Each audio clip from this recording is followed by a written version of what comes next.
The views and opinions expressed in this podcast represent the official stance of Partners for Affordable and Reliable Energy or PARE and are intended to provide educational and informational insights on energy-related topics. While we strive for accuracy, transparency, and fairness, viewers are encouraged to further research and engage in discussions to enhance their understanding. Viewer discretion is advised. Bakit sobrang taas sa EC? Yes, kino-question din namin yan. Bakit napakataas sa EC? Meron kaming mga wild imaginations regarding that sa napakataas na systems loss. You know, it's just simple. You can declare, say for example, i-declare natin na 12 ang systems loss. But in reality, it's only 7.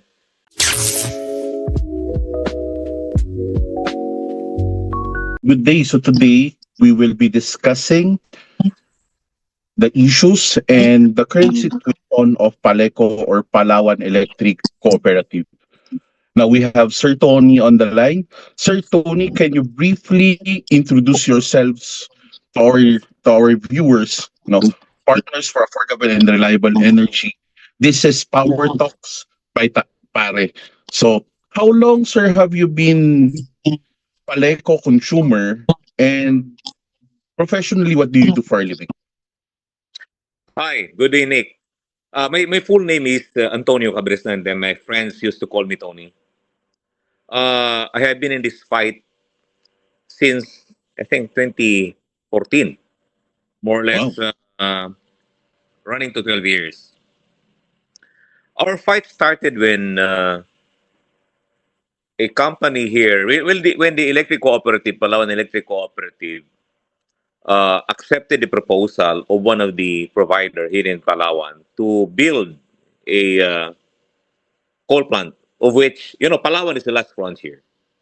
We stood up, we fought that Palawan is the last frontier. So therefore, building a coal is not a viable solution to the power crisis.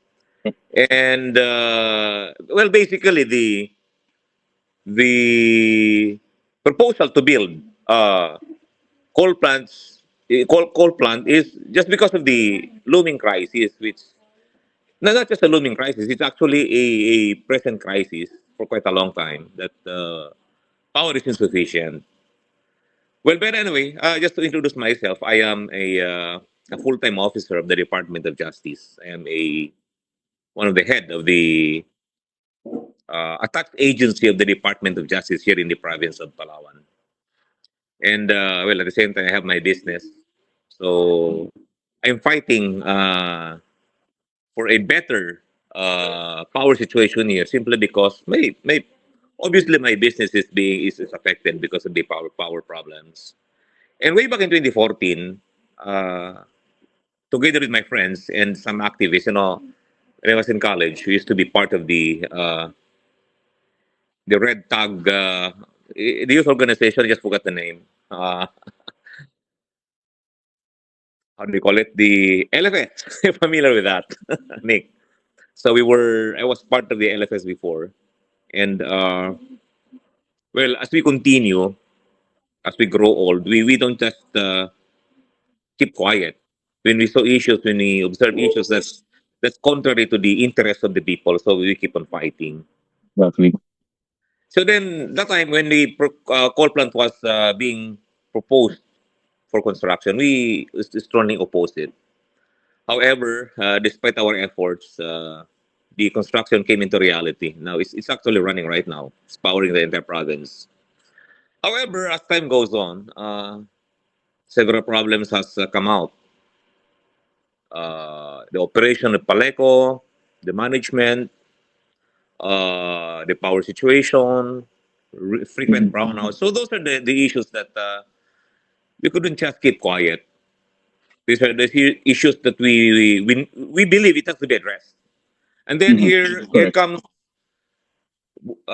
way back in 2023, I think 22-23, when the price of per kilowatt, the cost of electricity shoot up. That was the time that we were very much alarmed. So we started looking into the problem, what really caused the problem that contributed to how much?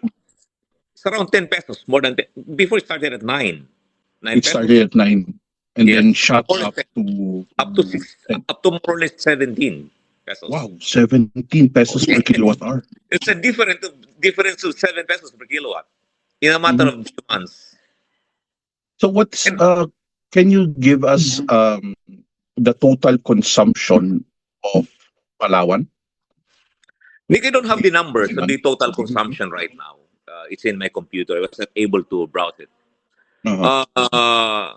But in general, there is a thin reserve, meaning whenever a plant goes down, definitely there will be brownouts. So there came out the idea of procuring additional power supply agreements for the present providers to provide more power or provide more generators. So when way back in 2018, there was a CSP to provide another 40 megawatts. That's 20 renewable and 20 bunker fuel. The CSP was awarded to the infamous SIPCOR, the Secure Island Power Corporation owned by the Villiers. However, after the bidding, the result of the CSP was contested by the company itself, by the opponent, by the losing bidder, Delta P. And it was questioned. Legal proceeding has caused the delay of the construction by SIPCOR. So that time we are only to rely on the additional 40 megawatts, and because of these legal problems, the legal battles, the 40 megawatts wasn't produced until now. Actually, it's not been produced. So here comes the unpopular EFSA. So the EFSA caused the shooting up of our electricity cost from 10 to 17 pesos. Yes. So mostly I'm browsing at it. Palawan has like around from 58 up to 66 on peak demand Yes, capacity. yes. No. Oo. So and ang dami nagko-complain dyan, sir, na ang haba ng brownout nyo, and then at times sa isang linggo, there are 2 to 3 times na nagkakaroon ng brownout. No? Masasabi ba natin that there's really a power crisis in Palawan, or it's merely a normal na power interruption? Makes it just 2 or 3 times a week. There was an experience, I think, last year, daily brownout. It's daily. Can you imagine that? Araw-araw na brownout. Opo. Pero that time, Nick, hindi naman kulang ang supply. Right now, ang supply has been provided by the IPPs. Ang problema, talagang may problema ang distribution saka ang transmission. Ito ang problema eh. Nagtuturuan ang Paleco at ang National Power Corporation. Which is which? Nagtuturuan sila, sasabihin ng Napocor, may problem ang Paleco. Sasabihin ng Paleco, may problem ang Napocor. So it's Paleco that always blames Napocor when it comes to power problems. Sasabihin nila, it's the transmission that caused the brownout. Then NGCP. actually, Nick, naging tampulan na ng tukso rito eh. Pag nag-brown out, say for example, ang brown out ngayon, ang cost bayawak. Next week and tomorrow kung may brown out, sa Facebook ang usap-usapan, may umakyat na naman na ahas sa poste. The following na brown out, sasabihin na naman ng mga tao sa Facebook, baka may sumabit na kalapati. You know, these are reasons na nagsawa na ang mga tao, na ginagawang memes na lang yung power outages sa Palawan, yung problema. Ayun. So, para sa ating mga viewers na hindi nakakaintindi, minsan kasi yan yung mga rason kung bakit nagkakaroon daw ng problema sa mga substations kapag merong pumuntang ahas, may ibon, no, may bayawak, no. And it's what's happening in Palawan, no. It's all over, I think. Nick, kasi itong ang point namin. Actually, we were forced to buy the 2 generators na isinubo ni Admin Almeda. Bumaya ng Paleco ng I think about 63 million. So, we were posing it. One, Palawan cannot engage in power power generation. Wala yan sa Generation, yes, franchise true. niya, di ba? Mhm. Pangalawa, instead of paying the 63 million to buy the two generators, kasi yung two generators ang galing sa, I think, Visayas, na yung mga co-op na yun ay nakadugtong na sila sa main grid. So, hindi na nila kailangan yung modular generator na I think 2 megawatts. So, ipinasa sa Palawan kasi nga, sabi nila, we were told before by the general manager, it's free. Nick, it's free, ha? Pagkasabi niya sa amin. And afterwards, sinabing babayaran ng 63 million. Actually, mukhang overpriced. So, 63 million. yan, dumaan naman yan ng proper process. I mean, alam Oh. na natin na bawal, hindi dapat talaga nag-engage ang electric cooperative dyan sa power generation. But because it was induced or advised by NEA na alam naman nilang bawal at sinabi na libre. So ngayon, dumaan ba yan sa discussion ng Annual General Assembly? Nick, ito yan. Ito yan. Inupush talaga namin yan. In fact, nagkaroon na ng signing, may MOA signing. Sabi ko sa kanila, alam naman namin na hindi yan part ng ng CAPEX eh. That's supposed to be part of the CAPEX. So, it wasn't part of the CAPEX that was approved by the General Assembly, I think about 2 years ago na nangyari. Hindi yun. So, sumulat pa nga ako sa ERC na hindi yan dapat papayagan. So, we keep fighting for that. And then, I think 2024 agam, ipapasok sana nila. Pero inatras nila kasi nakikita nila na I'll be filing a General Assembly resolution opposing the purchase of that. Alam mo ni kung ano nangyari? Sa dami na nag-attend, they declared no quorum. Last 2024. Pero nung 2025, kinumpare namin yung mga tao na pumunta, mas konti nung 2025, pero mayroong quorum. Andito nila kami nalansi. Yung pagbayad ng generator na yon na 63 million, ipinasok sa isang item nung annual budget ng Paleco. Hindi nila sinabi na yun ay pangbayad sa generator. And yet, siyempre, natalo kami sa butuhan. Konti lang naman kami. Alam mo naman yung mga tao, sunod lang ng sunod sa kumpas ng kung sino. Nailusot yung annual general budget na doon pala ipinasok yung pangbayad ng generator. So, sa madaling sabi, in short, the payment for the two generators ay approve yun ng General Assembly na nilansi nila. Actually, binabattle namin na ano ba yung kasama dyan sa item na yan ng budget. Ayaw nilang sabihin na yun ay pambayad sa generator. So yun, talagang mahirap ang laban dito, Nick.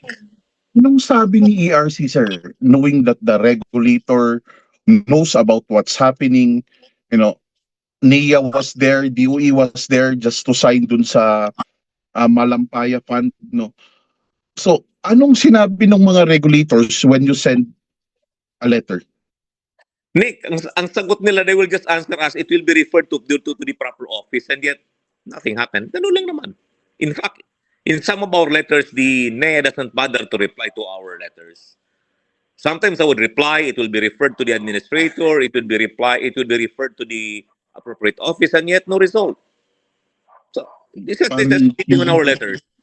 Yes, ang kailangan kasi natin mga consumers, ang kinihingi lang natin is timely response ng mga regulators para alam natin. But anyway, we'll dive on that deeper later on. Sir, could you say that anong year yun, sir? Araw brownout, sabi nyo? And gaano katagal to? Isang buwan ba? 1 week lang? Actually, frequent talaga, Nick. The average is 2 to 3 in a week. Pero may time talaga na halos araw-araw. And I think 2022, 23, last 24, for quite a long, 2023, 2024, last year lang medyo tumino-tino na yung na wala ng brownouts. May mga cases kasi, Nick, na yung isang power provider, Delta P, ay I think nagpalit sila ng makina. Bago meron ng times, Nick, na itong coal plant na recently commissioned, they were trying to connect it to the grid. Hindi nila ma-perfect talaga yung pagdudugtong ng planta doon sa transmission line. Alam mo, pag inattempt nilang i-connect. Alam mo that ang brownout umaabot yan ng mga 6 hours. Talagang down ang down ng ang buong isla ng Palawan. Eh Yes. ang reason daw mukhang ang initially yung magagawa niyan mga Chinese experts na kinumisyon ng DMCI. And afterwards, umalis yung mga Chinese, na-take over yung mga Filipinos. Yun, hindi nila ma-perfect. Siguro, Nick, mga 3 or 4 times na inattempt yan i-incorporate sa system. Down talaga. Hindi nila ma-perfect yun. Ngayon lang naayos yan, tingin nung tumulong na yata ang NEA na nag-send na ng experts para ma-solusyonan yan yung pag-kukomisyon ng I think 20 megawatts na coal plant. Talagang grabe yung ang suffering So namin. imagine mo, sir, no?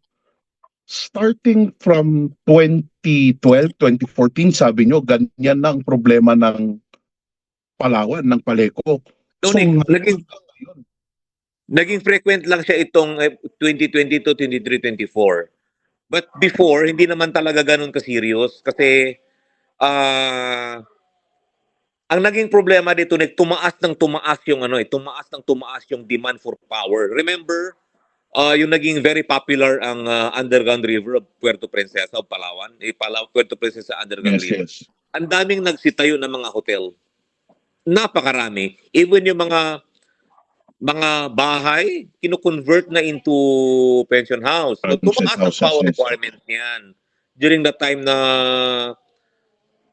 well, I think around 2010, 11, 12, dyan nga.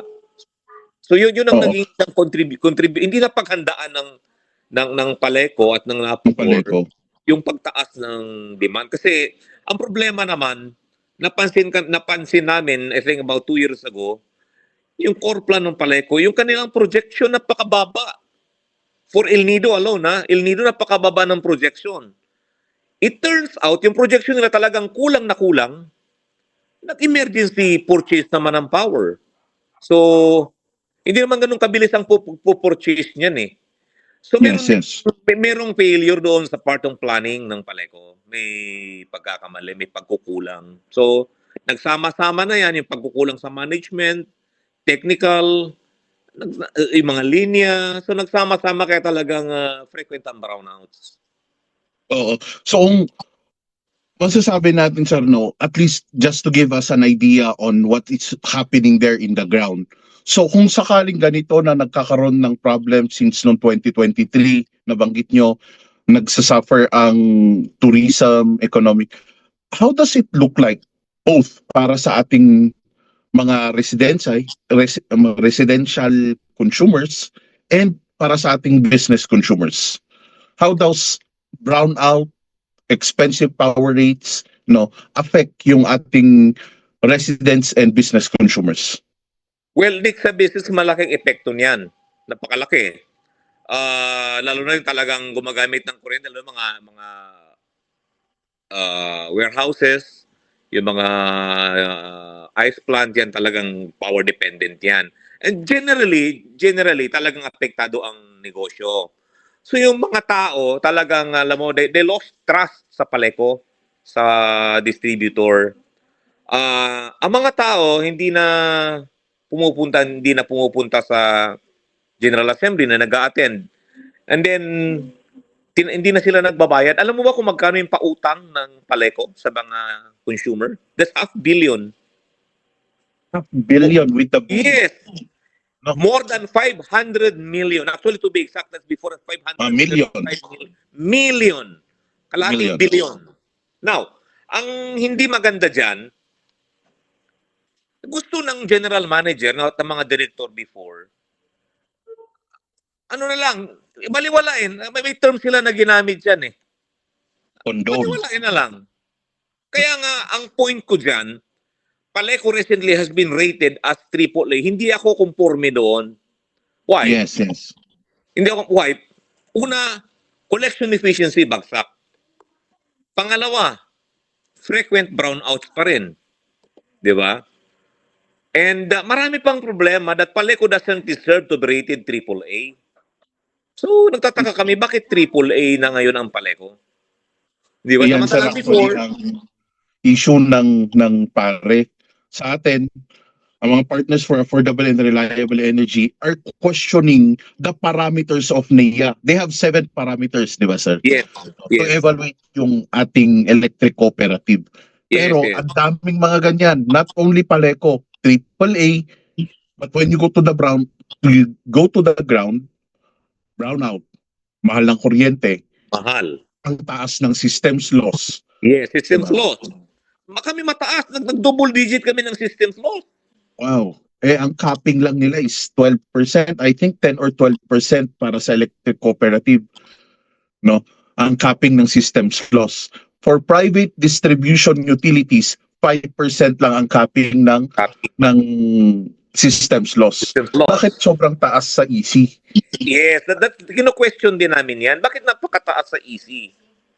May meron kaming mga wild imaginations regarding that sa napakataas napakataas na systems loss. You know, it's just simple. You can declare, say for example, i-declare natin na 12 ang systems loss. But in reality, it's only 7. Merong sinobrahan ng 5% tong systems loss. And Nick, that would mean money. Don't you know that? Wow. Yeah. Alam mo, kinumpute namin yung systems loss. Sa Palawan, meron kaming kaibigan na before he has been fighting for the Malampaya because we demanded share from that Malampaya gas fields. Kasi nasa inyo eh. It's located Part in ako your... niyan. Part ako niyan ng fight na yan. Kilusang Love Malampaya. However, we lost the Supreme Court.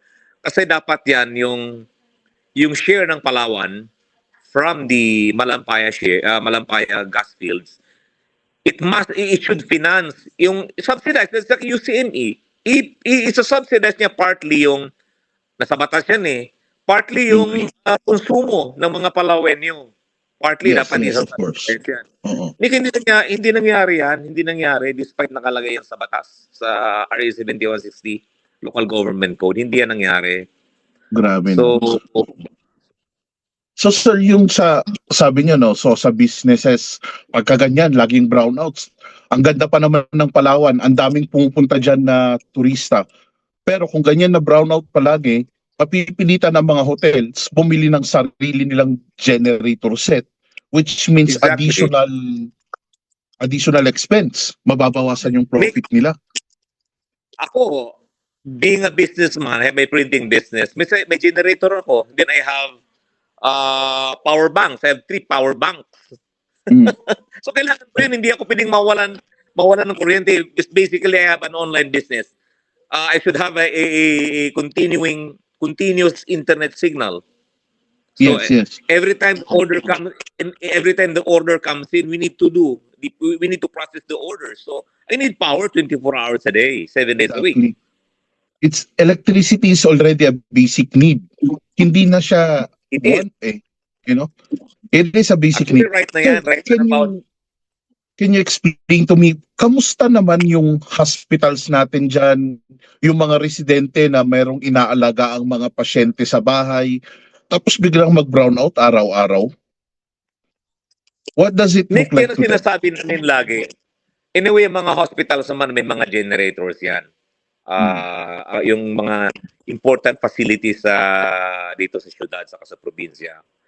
But yun nga lagi kong sinasabi na ang nagsasuffer talaga kapag walang kuryente, yung mga tulad ng may asthma, they need yung aspirator, what you call, pag may inatake ng asthma, kailangan ng kuryente. Pag hindi nakagamit yan, pwede niyang ikamatay. Nebulizer, right? Yes. Kailangan niya mag-nebulizer lang may asthma. Yung gumagamit naman ng sa hospital, anyway, sila talagang mandatory talaga. Dapat merong kuryente dyan. What if kung talagang totally down, pati generators nila, kawawa yung mga pasyente na nasa ICU, sa intensive care unit, di ba? Exactly. So yun yung Sir Tony, pag naman sinusumbong nyo kay Paleco or you reach out to Paleco, you communicate with them, kamusta naman? Anong sinasabi ni Paleco or ano naman ang response nila? Nick, they keep on giving excuses. Ang hindi nga maganda dyan, yung grupo namin, they treat us as kontrabida. They call us kontrabida even sa mga interview nila. In fact, they call us bashers. There was a time na tinawag kaming bashers. Hindi sila responsive sa reklamo ng mga consumers. Hindi nila tinatanggap yung mga suggestions. Wala ganun lang. Kaya nga doon kami nagagalit. Therefore, sabi namin kung ganito ang sitwasyon, kailangan ito mga opisyal ng Paleco, even the general manager has to be removed. Kung hindi sila, hindi positive ang pagtanggap nila doon sa reklamo ng mga consumers. Therefore, talagang pinagplanuhan namin yan, Nick. For each district, nag-field na kami ng mga kandidato namin. So, we made several victories. And then, nung nakikita na ng NAIA na we have the numbers, hindi na yung majority na nadidiktahan ng NAIA, yun na, last year, deactivated ang board of directors ng Paleco. Because you have now the numbers eh. And So, wala. stepping Naglagay na NAIA. sila ng kanilang interim board. Oo. Okay. Yes, nag-inat So, NAIA. Ngayon, sir, currently, there's already an elected, nagkaroon na kayo ng election para sa bagong BOD? Nick, wala. Hindi, ang sabi ng NAIA, ang ginawa nilang reason kaya nila nag-step in dahil ayaw na mga direktor na magpa-election. Hindi yun, Nick, totoo. Hindi yun totoo. Ginawa lang na rason ng NAIA para i-take over ang Paleco. Kaya kami, in-explore namin ng possibility na dalhin ito sa Court of Appeals. At saka yun nga, nakita namin na nag-abuse na yung in-abuse na ng NAIA ang kanyang powers na sabi daw is under the EPIRA law. Kaya we are advocating doon sa amendment ng EPIRA law, bawasan ng masyadong powers ng NAIA. Sumusobra-sobra. Regulator sila, hindi sila dapat nag-take over ng ganito-ganito na lang. Exactly. As far as I know, no, correct me if I'm wrong, and also to our viewers, NAIA's right to step in, no, ay para ayusin. Pero hindi pwede na forever hahawakan ni NAIA ang electric cooperative. Dapat mag-set sila ng election para sa board of directors because the electric cooperative is owned by member consumer owners. No? It is. And in the first place, Nick, ang sinabi nila, ayaw magpa-eleksyon ng mga incumbent directors na tinake over nila. Now, they're now more than a year already na nag-take over ang interim board. Ba't hindi nagpa-eleksyon? Ba't hindi nagpa-eleksyon ang Paleco? Well, it's saying hindi kayo pwede mag-eleksyon. Ang problema ngayon, sinasabi na ngayon ni Admin Almeda, hindi magkaka-eleksyon hanggat, I do not know, hanggat hindi yata natatapos itong transaction sa Maharlika Investment Fund. I do not know. Wow. Ba't hindi nagpapa-eleksyon? Doon sa nangyari na yun, sir, no, it only shows na walang power ang member consumer owner. Samantalang, ang pinakamataas sana, higher than the board of directors, is the General Assembly. It's General Assembly. Yes, Yes. so hindi dapat pwedeng sabihin ni NAIA na hindi pwedeng magkaroon ng eleksyon dahil ayaw ng board of directors. We'll try to clarify this with NAIA, no, and we hope that NAIA would answer us. Bakit mas mataas ang board of directors kaysa General Assembly? No. It is. It is. So hopefully, sasagot sila Pagka- dyan sir, na- nag-inquire ka. yes, sir. Sir, kung ganun ba na merong, sabi nyo, kailan yung last na General Assembly meeting? 2023? Am I correct? No, 2024, 23, actually 2023, medyo madugo yun ang General Assembly. Okay naman, natuloy naman. 2024, no quorum. 24. Kasi nga, nakaramdam sila, 2024, nakaramdam sila na we will declare all positions vacant. General Assembly, all directors, all the position directors, all vacant. Powers sa General Assembly yun eh. Powers sa General Yes, yes. Assembly. So, ang dami pumunta. Actually, dineclare nila no quorum. Nag-uwi, wala nangyari. So, So kung 2025, sakali ba, yun, nagka-quorum. Kasi ipapa-approve kasi nila yung annual budget eh. yun yung sinabi nyo, siningit nila yung how much, sir? 68 million para sa dalawang 63 generator. Sorry? Yes. Kapag nakikita nila na hindi pa pabor sa kanila, ang mangyayari sa General Assembly, they will declare no quorum. No business at all. Grabe na. Pero kapag kailangan nila ng approval ng General Assembly, magkakakorum at magkakakorum yan. Nick, ito na yan eh. 2022, Nangyari na yan na walang quorum dun sa unang attempt namin 2022 in the municipality of Nara. Wala rin quorum yun kasi nagbanta ako noon eh. Actually, nagbiro lang ako eh. Sige, wipe out namin kayong lahat 2022. Walang ano yun, walang quorum ha. Take note. Na-discover namin, may mga participant doon na pinauwi, binayaran para umuwi. Grabe yan na Binayaran naman. para umuwi, walang quorum. Pagkano binayad nila, sir, bawat MCO? Palitan namin 300 pesos. Eh, Natakot kasi ang chairman of the board no, na matagal. grabe, no? So, yan yung hinihiling din sana natin ng mga MCOs, sana wag kayong magpabayad. Na even sa mga eleksyon ng electric cooperative, marami pong mga nagbabayad. Sana wag po natin tanggapin. Nick, dito. Sir, nandyan na tayo. Pag-usapan natin, sir, there are a lot of allegations about corruption in Paleco. Allegations dun sa mga BODs, dun sa mismanagement, and dun sa paggamit ng funds. Ano masasabi ng mga MCOs natin dito, sir? Nick, hindi alam yan, hindi yan nalalaman ng mga tao kung hindi namin binubulgar kasi sinisikreto yan ng Paleco. Talagang ano yan, confidential na confidential sa kanila. Pero syempre, because I have my insiders, meron kaming mga insider na nagbibigay ng kopya na nalalaman namin. There were two decisions, one in 2022 and the second one ay last year. Yung 2022, the NEA conducted its motu proprio investigation on everything, on the actually napakahaba yung period na inaudit ng NEA ko eh. Napakahaba kaya sabi namin, ba't masyadong maiksi ang period, masyadong mahaba, dapat iksian lang, 3 years lang. Kasi 1990s pa kasama doon sa pangano sa kanilang pag inaudit. Napakatagal na, 1990s pa. Ito yung pag-purchase ng mga poste. Nick, imagine. Yung average price ng NEA. Wait lang po. Wait. Ano, putol-putol siya? Putol-putol? Yan, sir, okay na. Okay, sige. Okay, sir, as you were saying, no, in this allegation, there were two decisions. No, the first one was... Yes. 2022. That was the result of the motu proprio investigation of on the operation of Paleco way back in 1990s until I think 2015, something like that. So anong lumabas sa investigation ni NEA? Madami. Overpricing ng poste. Yung poste na instead na 900 pesos, binili yan ng No. I think it's 9,000. No. More or less. Sabi natin. 9,000. Binili nila ng 15,000. Yeah. So parang nadoble yung presyo. Estimate namin kumita sila ng about 20 to 30 million. Imagine that.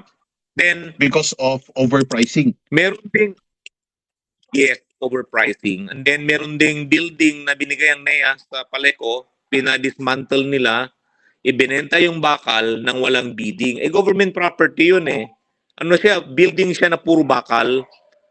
Supposedly, gagawin daw na planta, hindi natuloy. So, pinatimbang nila per kilo, hindi biniding. Ayun, nakasuhan, minatanggal daw na direktor. Ito ang problema, Nick. Pinakakasuhan ng NEA, nakalagay doon, pinakakasuhan ng management, yung mga direktor na nagkasala, hindi lang doon sa overpricing ng poste, hindi lang sa overpricing doon, sa pagbenta ng building na walang bidding. Napakadami. Hindi kinasuhan ng Paleco. Inupuan nila yan. Hindi nila kinasuhan yung mga responsable doon ng mga board of directors. Talagang pinagtakpan nila yung kanilang kauri. Until now po ba? Until now, walang case or walang accountability? Administrative case lang actually ang pinaka mabigat lang suspension lang ng 90 days suspension. Ang iba wala na rin sa katungkulan, wala na rin, hindi sila na punish doon sa kanilang pagkakamali. Yung general manager noon wala na rin. Naging APEC representative afterwards nag-retire. Grabe, no? Actually, we're planning Ah, before we're planning to file the case, pero saan kami kukuha ng ebidensya? Ayaw naman ibigay sa amin ng Paleco. Yan ang problema talaga yes, sa Paleco. Pinoprotektahan nila yung kanilang kauri. Ayaw nilang kasuhan yung mga nagkasala. exactly. So, kung titignan natin, sir, dito kung evaluate natin si Paleco, sabi nyo nga na may problema sa planning, may problema sa projection, no? Which is yun yung trabaho Yun yung talaga ni manage Paleco. yung pagpapatakbo. Yes. Do Yung you think pagpapatakbo Paleco can basically may still problema. manage? Kaya pa ba i-manage For ng mine, hindi Paleco na. ang Palawan? As of the moment, Nick, hindi na kaya yan. Kaya nga, nag-propose noon yung dating gobernador na ngayon Congressman Alvarez, na makipag-joint venture sa Meralco, which they refused. Meralco, ha? Joint venture sa pagpapatakbo ng Paleco. They refused ng Paleco. So, ngayon, mukhang papasok ang Maharlika Investment Fund. Nick, that's billions of pesos na babayaran namin. Question. Yes. Ito, anyway, sabihin ko na naman yung pangalawang kaso, di ba yung unang 2022? Ito Yes, kasi po. 2025. Nick, yung city electrification project, everybody knows it is a government-funded project, SIP, Yes. ASCP. It is billions and billions of pesos. Alam mo yung naging resulta ng audit ng NEA COA? Walang bidding na ginawa ang mga taga-Paleco. Talagang rigged bidding, negotiated or what. Some sort of negotiated na lang lahat yun. Na hindi pumayag doon ng NEA. Sabi nila is a government fund. So, Nick, that's the thing na tinitingnan namin ngayon that I am planning to file plunder against several NEA people in cahoots with Paleco directors. So abangan nila, I'm filing a plunder case against them. Because it's more than 50 million. 100 million ito, Nick, yung na-plunder dito na pera ng bayan. Now, ito naman ang question. Billions of pesos naman ang papasok na uutangin sa Maharlika Investment Fund. Nick, ano ang kasiguruhan na yan ay magagamit ng tama? Napatunayan na hindi sila marunong mag-manage ng pera ng 100 millions. Ito billions ito eh. Mapapakinabangan ba talaga ito ng mga Palawenyo? Are we going to get something from it? Yan ang question. And take note, Nick, we're gonna pay for it. Loan yan. Maharlika Investment Fund is not a donation from the government. Maharlika Investment Fund is the investment arm of the government na dapat kumita ang perang yan. So magbabayad kami ng interest, di ba? Yan nakakatakot dyan. And lahat yan, naka-pass on to consumers kasi electric cooperative, non-profit yan. So tayong mga consumers ang magbabayad yan. Pass on yan, Nick. Kami magbabayad yan. Kasama yan sa bill. Yes, kasama sa bill. And kung titignan natin, sir, no, the chairman for the Committee on Energy right now is Congressman Alvarez. And also, yes, he is. Very active si Congressman Hill. Hil Acosta Jr. Yes, Hil Acosta Jr. Hil Acosta sa energy. Do you think may pag-asa na ang Palawan makabangon sa problema in this power crisis with Congressman Alvarez and Congressman Hill in our Congress? Nick, I cannot comment on that. I cannot make opinion on that despite silang nakaupo. Nasa pa rin yan, nasa kamay pa rin yan ng Paleco at NEA eh. Nasa kanila pa rin ang future ng power system sa Palawan. In fact, ito si Congressman Alvarez at si Congressman Acosta talagang nakialam na yon na yung EPSA may balik sa TPSA. So, we are now running on TPSA kasi pinalitan lang yung term para hindi maging EPSA. So, nakabalik na. Malaki ang role din ni Congressman Alvarez at ni Congressman Acosta na may balik sa 11 pesos ang aming power cost. From 17. Power cost from 17, sir, to 11? Yes, to 11. Kasi, 11. ano yan eh, naging parte yan ng congressional inquiry back in 2024. Yes, 2024. Nandun na sa Congress kami, doon meron kaming congressional inquiry regarding that. So doon talaga nanggagalahitin si Congressman Alvarez na bakit sino bang may kasalanan? At doon tahasan sinabi ni Yusek Marasigan na may kasalanan dyan Paleco. They failed doon sa although nagka-CSP nga, nagka-problema, sila una, may CSP nga pero late na eh. Yung sinasabi ko sa 440 megawatts, late na yun eh. Dapat mas naging napaaga ang CSP. Late na nga yung CSP ng 40 megawatts with napanalunan ng SIPCOR. Ganun pa nagkaroon pa ng mga legal battles. So walang nangyari doon. Nagkaroon talaga ng EPSA. Pero yung CSP nyo dyan, sir, nasusunod naman po yung tamang proseso. Dumadaan naman po siya sa legal na CSP or Yes. may mga cases ba ang Paleco before na hindi talaga dumadaan ng CSP? Nick, because of that, meron naman dumanang sa CSP. Pero siyempre yung sinabi ko nga sa'yo, yung 40 megawatt na CSP na napanalunan ng SIPCOR, it paved the way para alisin ng NEA yung pagkakanak ng CSP ng Paleco. So ang CSP ngayon sa Paleco, ginagawa yan ng NEA. They are the one handling the CSP, yung NEA na mismo. Ang silniya na mismo. Grabe, no? Yes. So, ako kasi, sir, personally, I do not believe in privatization. I believe in reform. Okay. With Okay. you, sir, with your years of experience dyan sa Palawan, what do you think is the solution para sa Palawan? Will Paleco continue? Palit lang tayo ng board of directors? Or do you think privatization is much more practical? Nick, as of the moment, tingin ko, kailangan talagang may mag-fuse in ng pera ang isang malaking kumpanya. Kaya nga before, nagtataka kami, ayaw nila makipag-partner sa Meralco para mapaganda ang serbisyo. Remember nung pumunta dito si President Duterte, pinapatik over na niya sa Nayan Paleco. Remember that? Yes, I So, remember that. nakita ni Congressman Alvarez na inimbita niya ang Meralco to partner with Paleco. So, wala rin. So, enough ang pera ng Paleco is not enough to finance yung upgrading ng mga linya. Kasi basically, Nick, ang laki ng problema namin sa mga linya. Kailangan na namin dito yung insulated na mga linya kasi marami pang puno sa Puerto Princesa. Pag tumumba, sabit talaga yung sabit yung mga linya, brownout yan. So, yun yung concern namin. So, although ayoko din naman ng privatization. Kasi syempre, magmamahal yan, obviously. Kasi pag may privatize, wala nang UCME yan, di ba? Wala nang subsidy.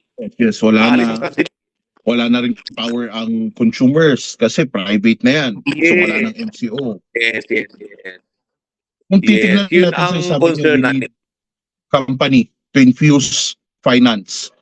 Here is the Malampaya already who came in, Malampaya Investment Corporation, just nung December lang, no? Nag-infuse sila ng 5 billion with the B, 5 billion for the investment, feasibility study, exploration. So you think, eto na, are we going the right track?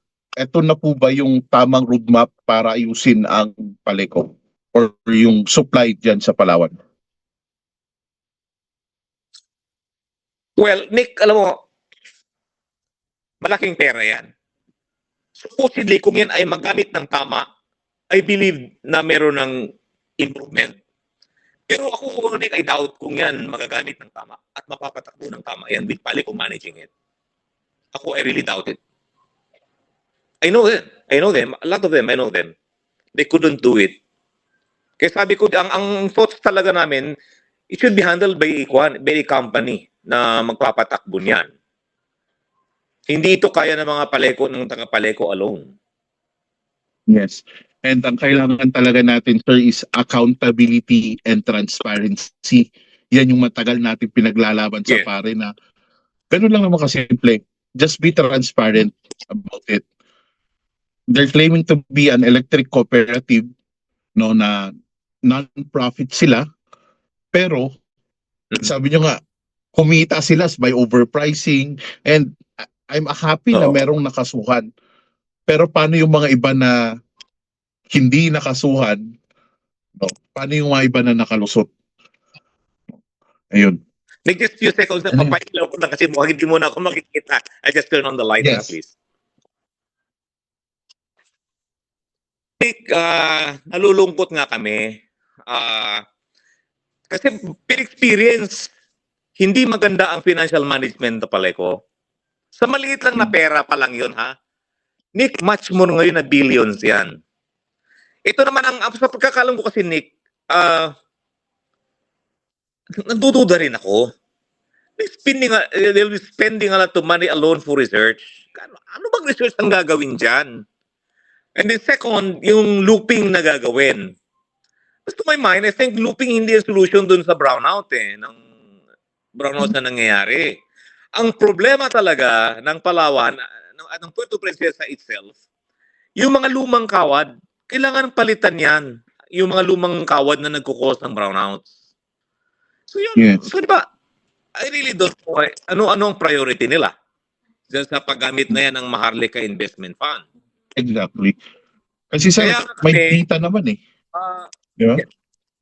it is. Yes. Kaya nga kami, Uh-huh. we're trying to, as much as possible, maging aktibo na naririnig kami ng bayan, di ba? Kahit tinatag nila kami ng kung ano-ano, nilabanan nila kami ng Paleco, nagpalabas siya ng mga video against us. Ha? Take note of that. Nick, Wow. nagpalabas sila ng mga video just Nag-effort pa to sila destroy us. doon. It is. Diba? Alam ko naman kung sino yung mga gumawa. Yung mga tao na nilalabanan namin ngayon were once my friends. Yes, yes. I know them, di ba? So Nakakalungkot nga, sir. I know what's their mind, di ba? What runs in their minds. Yun. Mhm. But anyway, Sir John, Ngayon, medyo, dito tayo. We're almost done. It's been an hour already. Sir, if Paleco is listening, if your friends are listening, what are your message for them? simple lang naman ang amin. We demand accountability. Diyan kami nagagalit, Nick. Accountability, transparency. Hindi sila, Nick, transparent dyan. Hindi transparent na Paleco. Pag sumulat kami dyan, ano yan?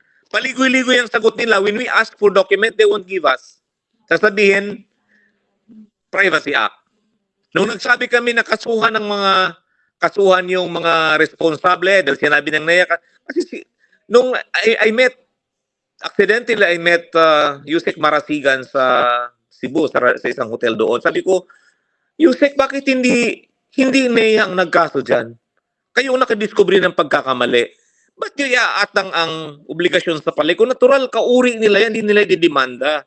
Sabi daw nila, masyado na silang madaming trabaho, hindi nila magawa yon.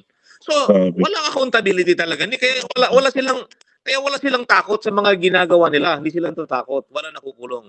Pero, this time, tingin ko, we're exploring kasi kung it would be graft or plunder. Pero syempre, may kasabot siya na taga-NEA. But anyway, pag nasubmitan niyo sa ombudsman, it's for the ombudsman to look Yes, into sir. the And cases. sasamahan po kayo ng pare dyan sa journey nyo po na yan for accountability and transparency. Sir, kunyari ako ang Paleco. Give me a short message. What's that short message that you want to say the Paleco management or the board of directors? Nick, actually, problema kasi walang direktor talaga ngayon eh. Ganito na lang ang gusto kong ipaabot sa Paleco. Hindi kami kontrabida. Kami, nagagalit lang kami. Nagmumukha kami kontrabida. It is because we demand accountability and transparency. Una, kasalanan ng mga board of directors ang pagtaas ng presyo ng kuryente. Diyan ako nagagalit. Sana naman pag kayo nang nakaupo, yung mga direktor na papasok, alamin ninyo ang inyong papasukin na trabaho. It's not a simple responsibility. It's not because nag-uyo ka lang ng kaibigan mo, tatakbo ka na. It is because nag-retire ka sa Paleco, inimbita ka ng mga direktor o ng manager na tumakbo, tatakbo ka na. That is what's happening right now, Nick. Ang mga nandyan, yung mga corporate officers, mga retired employee ng Paleco na alam ko naman may mga kabalbalan na ginawa before nung sila ay active employees pa. Bakit sila nandyan ngayon? So may message sa Dennis. Kung alam naman ninyo na kayo ay before hindi kayo naging maayos na kawani ng Paleco, do not accept officership dito sa board. to not accept any responsibility. Ano yung mga tatakong board? Be responsible. Dapat ang nasa utak ninyo, serbisyo publiko. Not because may dinidikta ang NEA, okay na sa inyo. At kayo ay uma-action lang dahil takot kayo sa NEA. Kaya nga our wish ay ma-amend ang imperial law para mabawasan ng masyadong powers ng NEA kasi kinatatakutan talaga yan ng mga board of directors ng NEA. Nawawala na yung sense of cooperativism. Lalo na ngayon, wala na kaming bosses sa board. Ang nasusunod na ang NEA sa pagpapatakbo ng Paleco. At ito naman sa management ay maging transparent. Walang gaanong maraming pera ang Paleco. Nick naman, itong manager, dati nung, I think, last year, the other year, alam nilang napakataas na nga ng kuryente yung binabayaran. 17 pesos per kilowatt. Aba, gusto ko niyang bumili ng bagong Ford Everest na 4x4 latest model. Sabi ko, that is immoral. Masyadong masakit yan sa mata. Masyadong masakit sa kalooban ng mga palaway nyo na nagbabayad ng napakamahal na kuryente. And yet, ang opisyal ng Paleco ay gagamit ng napakamahal na sasakyan ng nagaling sa pera din ng mga NCOs. Maging sensitibo ba sa pakiramdam ng mga naghihirap ng mga konsumidores? Yun lang naman yung amin, Nick. Be sensitive, be transparent, be accountable sa inyong mga actions. Thank you very much, Sir Tony. No? Ngayon naman, 3 things, sir. Top 3. Ano sa tingin nyo ang kailangan natin gawin? Top 3 solutions para dyan sa power crisis in Paleco. Okay. Number 1, talagang dapat mapalitan yung mga ailing na mga distribution lines. Ailing distribution lines. Pangalawa, huwag lang magkaroon. Tinatawag naman sa Congress nga kami, tinatawag namin yung isang kumpanya rito na flavor of the month. Bakit dalawang kumpanya na lang talagang nandito? Kasi I think before may mga nag-bid, talo. So, nagdududa rin kami. Sana may mga ibang kumpanya na pumasok dito na mas may pera, mas malaki, na mag-invest sa Palawan, pumasok dito, na maglagay ng pera para sa matino na power generation. Na ang ano namin, yung aming wish na ay renewable energy na. Di ba? Yan naman ang ina-advocate natin ngayon, renewable energy. And another, ulitin ko, isa yung maayos yung mga linya natin. Pangalawa, yan yung mga IPPs na dapat sana may mga ibang independent power providers sa kung. Pangatlo, Nick, ang pinaka-importante yung pagpapatakbo ng Paleco. Alam mo yung Paleco pinapatakbo yun parang gang gangs of friends. Gangs of friends. Tignan mo na lang, lately, for 2 occasions, Nick, 2 truck ang sumabi yung mga tao niya na sa ibabaw ng container ba, nasabit na kuryente, patay. For 2 occasions. Yan ay yan. Paleco na dapat nakikita ng Paleco yan. What's wrong with that? Nasa pamamahala yan ng technical people.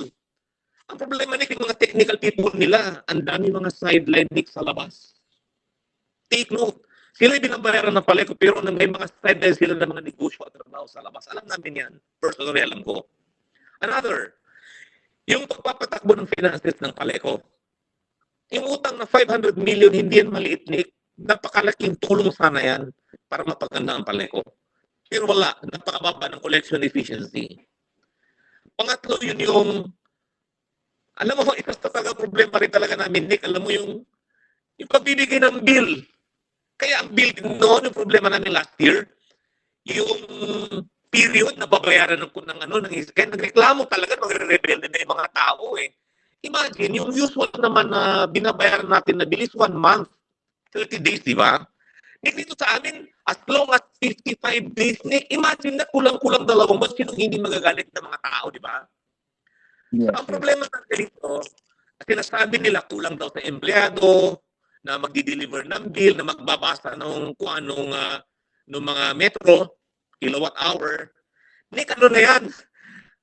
Management problem yan, di ba? Yung hindi mo tama yung mga tao, di ba? So, mag-recruit ka ng tao, mag-recruit ka ng responsable na empleyado na magagawin ka ng trabaho ng tama at nasa oras. Hindi ka alam mo, problema namin yan ng 1 year. Imagine, Kung bibigyan ka ng bill na haba na 45 up to 50, 55 days, masakit sa bulsa yun. Masakit sa Exactly. bulsa. At sa mga Sir, tao summarize ko nagre-rebel lang, Oo, sir. Summarize lang po natin. So top 4 na solutions natin para dyan sa power crisis natin in Paleco or in Palawan Electric Cooperative. No? Ang sabi ni Sir Tony, number 1 is to improve yung ating distribution lines. Palitan na lahat yung mga luma. No? Second is we need more power generation players. Hindi pwede Yes. nagkakaroon ng flavor of the month o yung mga kumpanya na pinapaboran lang ng mga Yes, yes. ilan na mga BODs natin. Pangatlo, in order to solve the power crisis in Palawan, we need to have a better management of our electric cooperative or Paleco. Yes. And pangapat po na sinabi niyong solution is financial management of Paleco. Tama po yan. Nakita po natin, sir, na-explain nyo kanina na yung generator, sabi na libre, meron palang bayad. Sorry, kunin ko nga ulit, sir. Ilan? 53 million? 63 million. 63 million. Tapos siningit nila sa isang item during the AGMA, collected to the consumers. The 500 million na hindi nila masingil, sisingilin o sayang sana yung pera na yon, which should have been used to improve Paleco. So I do agree, sir, na kung titignan natin, tatlo lang ang problema. Actually, dalawa lang. Yung improvement ng distribution lines, management, financial management, iisa lang yan eh. It's merely the management of Paleco. Second, we need more power generation players. Kung titignan natin, sino ba ang may control niyan? Kung sino yung mga nagpapapasok? That is still Paleco.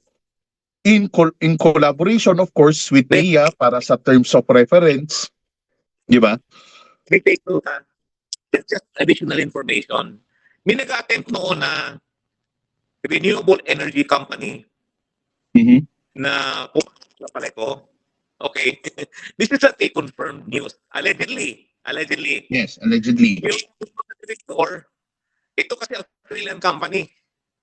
Australian company na papasok sana. Okay, now, para daw magkaroon ng malaman ng mga several directors kung yung track record ng kumpanya sa Australia, pupunta silang Australia. One, they demanded one business first class sa aeroplano. Pangalawa, five-star hotel sa Australia.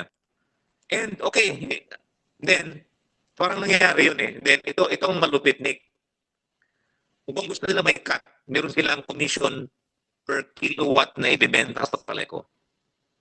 Wow, grabe. That's too much greed and Mga yun, allegedly, yeah. mga yun, wala na sa Paleco yung mga direktor na yun. Wala na. Nakasuhan yan, napursige namin na matanggal yung mga yan. Awa ng Diyos, yan naging produkto ng pakikipaglaban namin. Yung mga yan na talagang pabigat sa Paleco, marami sa kanila mga siguro mga 80% ng mga naging official wala na sa Paleco. Grabe. At yan dapat natutukan dapat yan ng Paleco, which is ginawa ng present management dahil siyempre, pinoprotektahan nila kanilang uri eh. Yes. Sir, adjust lang natin yung phone ng konti. Medyo muffled po yung audio natin ulit. Yan. Mailapit na lang siguro ng konti, sir. There. Sir, my next question. How can, para naman sa ating fellow member consumer owners dyan sa Palawan, how can our MCOs be more involved, no, dito sa issue ng Paleco?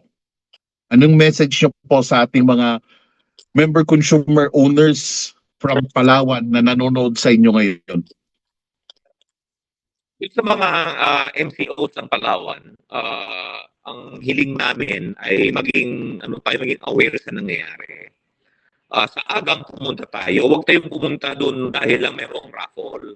At saka kapag may issue na pinag-uusapan, dapat maging aware tayo na yung mga issue niyan ay nakaka-apekto sa pagpapatakbo ng Paleco. Kasi nga minsan may time, Nick, na nagdi-discuss kami ng crucial issues. Yung mga tao to, raffle, nagtsachanta, raffle. Pero siyempre alam namin, minsan ano yan, may nagtutulak para maputo lang usapan. So yun, huwag tayong magsilaw ng raffle. Lahat nagsakritisyo tayo. Pag may mga public hearing, punta po kayo. At kung may mga ginagawa po kaming signature campaign, samahan po ninyo kami.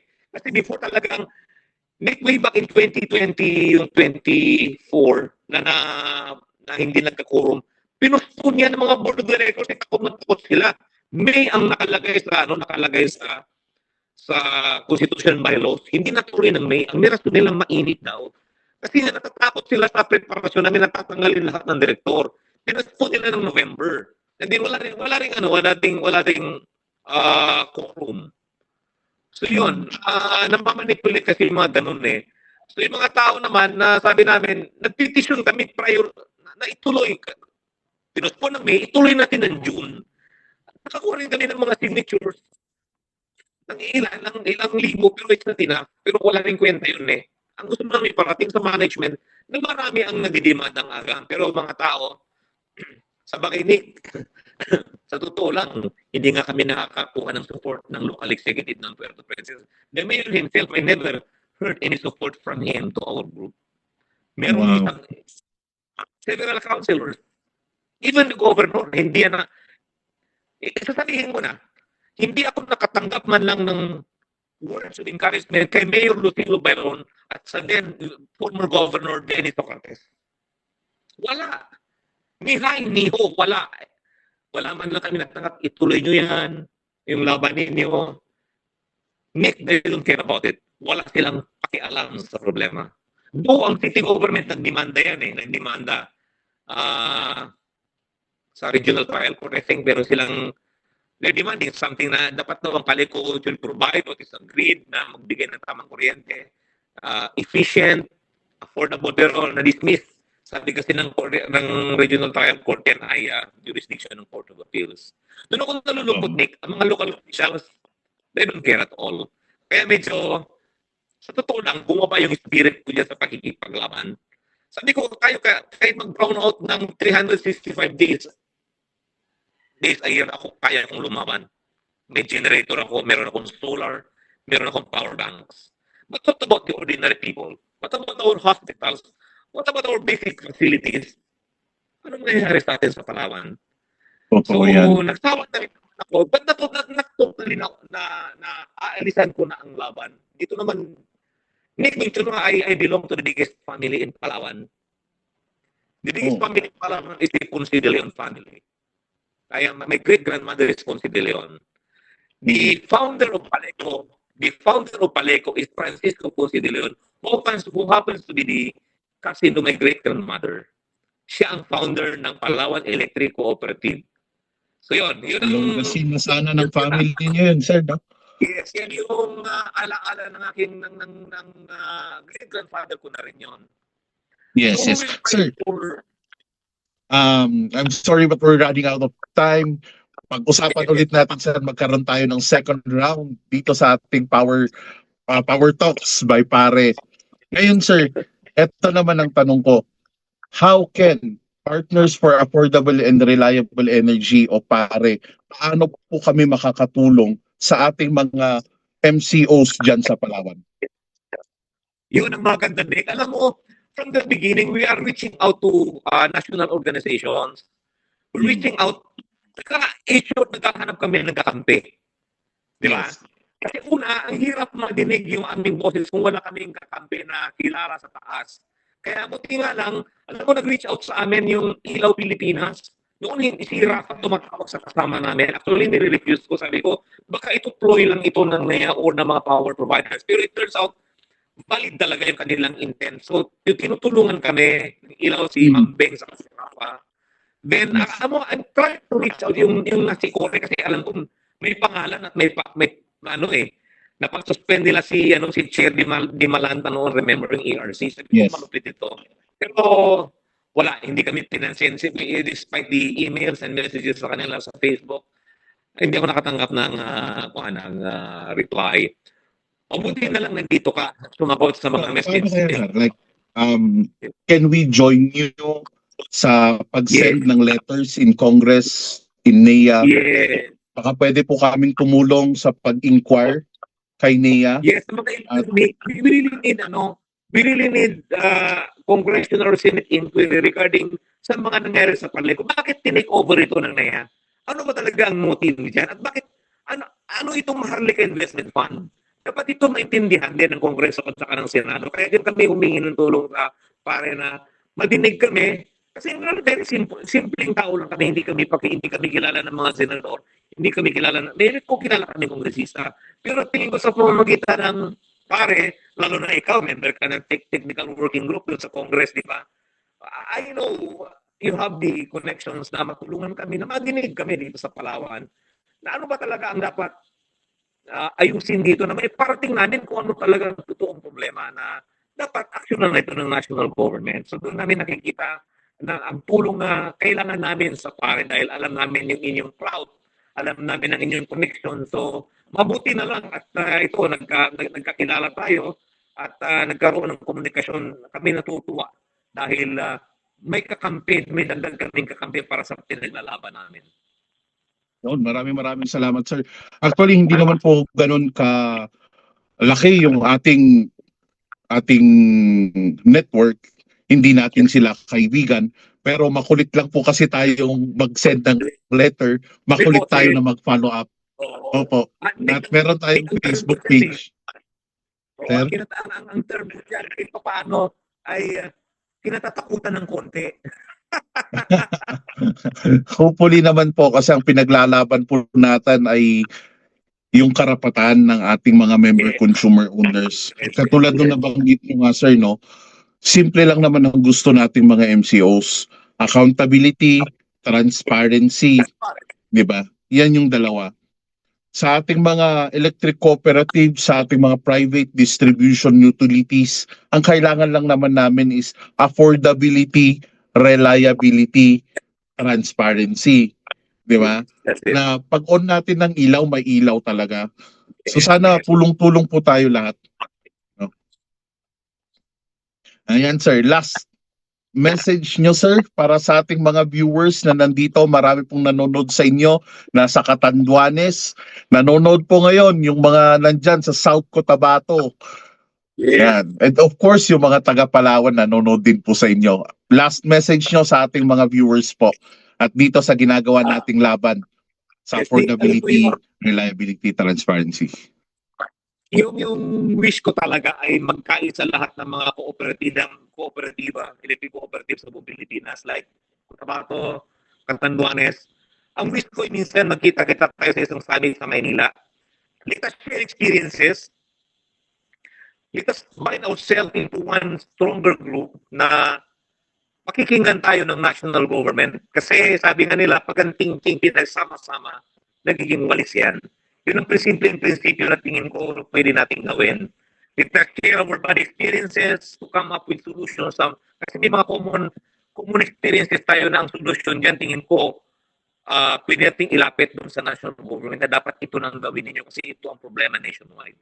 So sa mga nakikinig sa mga kooperatiba sa ibang probinsya, magkita tayo siguro one time sa Maynila for a power summit for us to discuss what is best para sa mga electric cooperatives natin sa mga probinsya.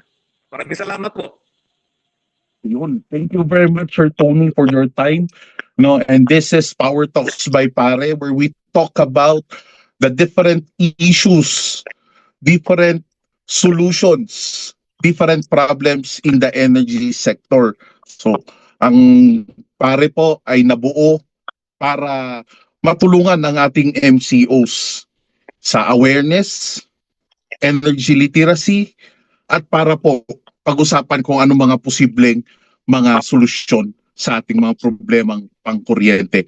Sir Tony, maraming salamat.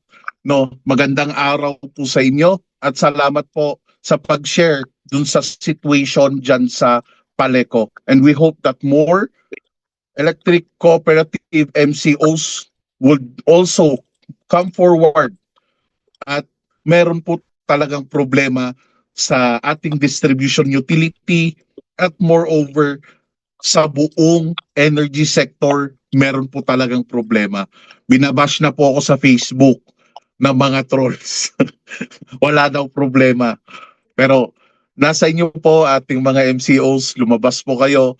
Please, let's converse sa Facebook page Pare Consumers or Partners for Affordable and Reliable Energy Consumers. Maraming salamat po at sa susunod muli, magkita-kita po tayo.